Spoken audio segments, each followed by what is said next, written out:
Hi everyone, welcome to my channel. Plastic స్పూన్స్తో దివాళీ కోసం ఒక మంచి డెకరేటివ్ ఐటెంని ఈరోజు తయారు చేసేద్దామండి. ఇక్కడ నేను కొన్ని ప్లాస్టిక్ స్పూన్స్ని తీసుకొని వెనక వైపు ఉన్న కాడల్ని కట్ చేసేస్తున్నానండి. ఈ మధ్య దసరా హాలిడేస్ అయితే వచ్చాయి కదండి, అటు ఇటు ఊర్లవి తిరుగుతూ ఉండటం వల్ల వీడియోస్ టైంకి పోస్ట్ చేయలేకపోయాను. ఇక నుంచి అయితే డైలీ వస్తాయి వీడియోస్. ఈ దీపావళి అయిపోయే వరకు వాటికి సంబంధించిన డెకరేటివ్ ఐటమ్స్ అయితే వస్తూ ఉంటాయండి. ఇక వీడియోలోకి వెళ్ళిపోతే ఇక్కడ ప్లాస్టిక్ స్పూన్స్ అన్నిటినీ కట్ చేసుకున్నానండి. ఇప్పుడు ఒక కార్డ్బోర్డ్ని తీసుకొని ఇలా రౌండ్గా కట్ చేసుకోవాలి. ఇటువంటివి 2 కట్ చేసి తీసుకుంటున్నానండి. ఇప్పుడు గ్లూ గన్ తీసుకొని ఇలా అతికించేసుకోవాలి స్పూన్స్ అన్నిటినీ. ఇలా గ్లూ అప్లై చేసుకుంటూ కార్డ్బోర్డ్కి చుట్టూ ఇలా ప్లాస్టిక్ స్పూన్స్ని అతికించేసుకోవాలి. ఇక్కడ మీరు ఏ సైజ్ ప్లాస్టిక్ స్పూన్స్ తీసుకున్నా పర్వాలేదండి, చిన్నవి ఉంటాయి, అవి కూడా బాగానే ఉంటాయి. ఇలా ఒక వరుస అతికించేసుకున్న తర్వాత పైన మరొక వరుస వచ్చేటట్టుగా అతికించుకోవాలి. లాస్ట్ ఇయర్ కూడా నేను దివాళీ డెకరేటివ్ ఐటమ్స్ చాలా తయారు చేశానండి. అవన్నీ ఒక ప్లేలిస్ట్లో పెట్టాను, మీకు ఇంట్రెస్ట్ ఉంటే చూడొచ్చు.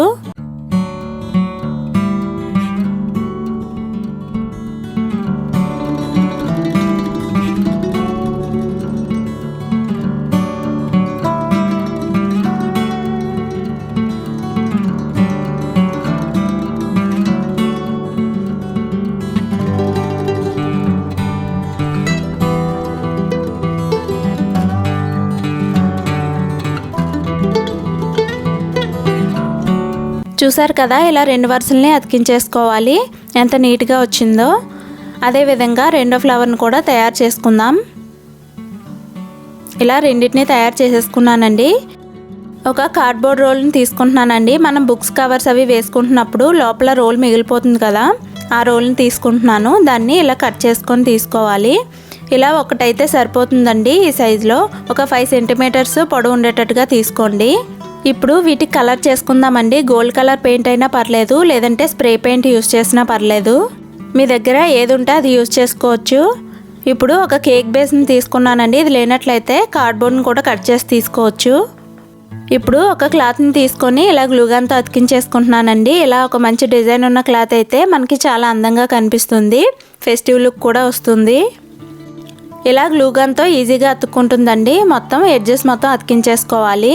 మనం కరెక్ట్గా అదే షేప్లో కట్ చేయాల్సిన అవసరం ఏం లేదండి. ఎక్స్ట్రాస్ వస్తే కట్ చేసి తీసేసుకోవచ్చు తర్వాత. ఇలా గ్లూగన్ యూస్ చేస్తే మనకి తొందరగా అతుక్కుపోతుందండి. ఇలా అతికించేసుకున్న తర్వాత ఏదైనా ఉగ్గు అలా వచ్చినట్లయితే ఒకసారి తీసుకొని మళ్ళీ అతికించేసుకోండి. ఇలా అతికించుకున్న తర్వాత తిరిగేసుకొని ఎక్స్ట్రా పీసెస్ ఏమన్నా ఉంటే కట్ చేసుకొని తీసేసుకోవాలి. ఇక్కడ మనం క్లాత్ సిజర్ యూస్ చేసుకుంటే చాలా ఫాస్ట్గా అయిపోతుందండి.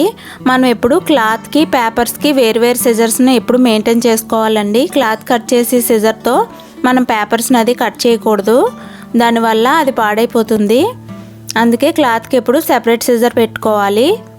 ఇక్కడ నేను లేస్ని కూడా అతికించుకుంటున్నానండి, ఎడ్జెస్ అనేవి నీట్గా కనిపించడం కోసం. ఇదే యూస్ చేయాలని ఏం లేదండి, మీ దగ్గర ఏ లేస్ ఉంటే అవి యూస్ చేయొచ్చు.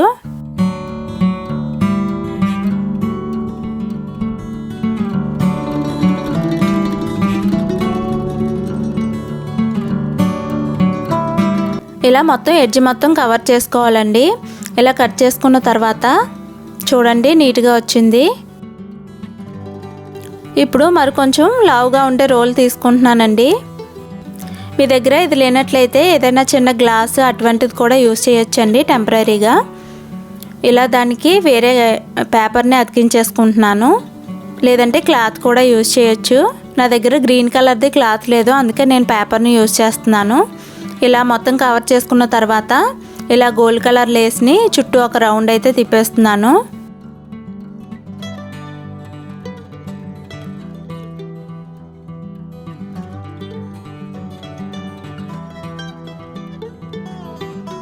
ఇలా లేస్ అతికించేసుకున్న తర్వాత ఈ రోల్ని కొంచెం వెనక వైపు వచ్చేటట్టుగా, మరి మిడిల్లో కాకుండా ఈ కార్డ్బోర్డ్కి కొంచెం బ్యాక్ సైడ్ అతికించేసుకోండి. ఇవి చూసారు కదా, మనం స్ప్రే చేసుకున్నవి ఆరిపోయాయి కూడా. ఇప్పుడు దీనిపైన అతికించడం కోసం మరొక కార్డ్బోర్డ్ని తీసుకొని ఇలా డెకరేట్ చేసుకున్నాను. సేమ్ మనం కింద కార్డ్బోర్డ్ ఎలా తయారు చేసుకున్నామో బేస్కి, అదేవిధంగా చిన్న కార్డ్బోర్డ్ని తయారు చేసుకోవాలి. ఇలా అతికించేసుకుందాం. ఇప్పుడు ఇప్పుడు ఈ చిన్న కార్డ్బోర్డ్ రోల్ని అతికించుకొని దానిపైన ఒక ఫ్లవర్ని తీసుకొని అతికించేసుకోవాలి. మనం స్పూన్స్తో తయారు చేసుకున్నాం కదండి, వాటిని అతికించుకోవాలి. ఇక్కడ ఈ రోల్ ఎందుకు పెట్టానంటే ఒక ఫ్లవర్ అనేది కొంచెం హైట్లో కనిపించడం కోసం కింద ఆ రోల్ని అతికించేసుకున్నాను. ఒకటి డైరెక్ట్గా కింద అతికించేసుకున్నాను. ఇప్పుడు వీటిని ఎలా డెకరేట్ చేసుకోవాలో చూసేద్దామండి. ఇప్పుడు ఈ పైన ఉన్న బేస్ పైన ఒక చిన్న విగ్రహాన్ని ఏమైనా పెట్టుకోవచ్చు. ఈ ఫ్లవర్స్కి మిడిల్లో ఇలా టీ లైట్ క్యాండిల్స్ ఉంటాయి కదండి, ఇలా చిన్న చిన్న క్యాండిల్స్తో మనం డెకరేట్ చేసుకోవచ్చు. ఇవే కాదండి, ఇలా బ్యాటరీతో ఆపరేట్ అయ్యేవి ఉంటాయి కదా, అవి కూడా పెట్టుకోవచ్చు. అయితే నేను ఎలా డెకరేట్ చేశానో ఈ రెండింటితో లుక్ మీకు చూపిస్తాను. వీడియో అయితే చూసేయండి. నచ్చితే లైక్ చేయండి, షేర్ చేయండి.